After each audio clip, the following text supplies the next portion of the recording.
You can say whatever you want about the Phantom Menace, but that pod racing scene was a blast, and one that should feature way more in LEGO Star Wars. Fortunately, you can now recreate that epic moment with this awesome set.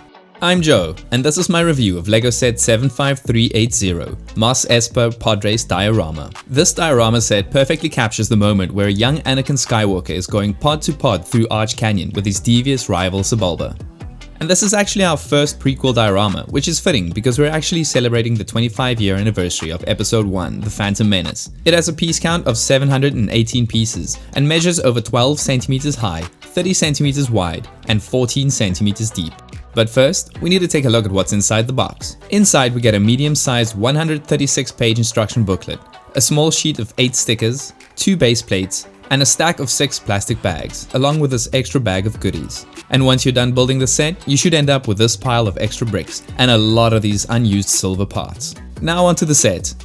So I hope you like sand, because there is a ton of it to build in this set. I'm not complaining though, because I think it looks very good and accurate, and the building techniques used to achieve some of the rock formations were very satisfying.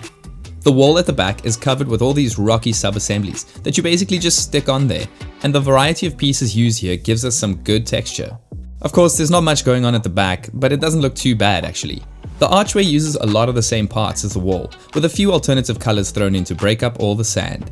I really like the angle of the arch, which is achieved by 2 turntables, one over here and one at the top. The pod races can easily be removed from the set, which gives us a better view of the ground. There's a few studs, slopes and tiles scattered about to roughen up the terrain, and the darker track that runs through the base is great, because it looks like this racetrack has been used a lot. So let's put the pod races back so we can take a closer look at them. They look fantastic. I'm quite impressed how they were put together by utilizing lots of clever part usage. Sebulba's racer was actually quite challenging to build, easily earning the set's age rating alone, and my fingers were quite happy to be done with this one, but it was worth it in the end. There's a few stickers at the front for extra detail, and an extra transparent beam below the energy binder arc to support the build at the front. I like these orange gear pieces for the engines, and the control pod also looks accurate enough with this little piece representing Sebulba. Anakin's pod racer also uses some inspiring pieces, like the yellow skis to the front that represent the triple air scoops, and the unicorn horns for the stabilizer cones is perfect.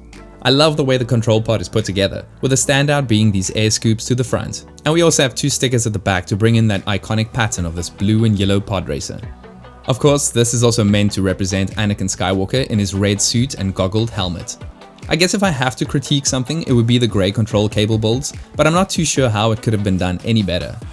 I also need to point out how well these pod races are integrated into the scene. I like the way that they're attached to the set, and it's hidden well enough to make it look like the pod races are zooming through the canyon, even though Sebulba's racer can't actually fit through this archway. The base has a standard black tiled frame with silver grill pieces, and of course we get a printed tile with the LEGO Star Wars logo, as well as a quote from the great Qui-Gon Jinn. And seeing how we're also celebrating the 25 years of LEGO Star Wars, we also get this printed brick, but if you really wanted to, you could easily remove it from the set. So it's pretty obvious that I really like the Mos Espa Podrace Diorama. It looks great and it has some complex and engaging builds. The terrain could be seen as plain, but I think it works well. I do wish we could get some consistency with the usage of prints instead of stickers for these 18+ sets, but with that said, I can still easily recommend this set. Now if you'll excuse me, I think I'm gonna go play some Star Wars Racer. But while I do that, let me know what you think about this set, and please consider liking and subscribing to the channel if you like this review and what we do. And as always, thanks for watching.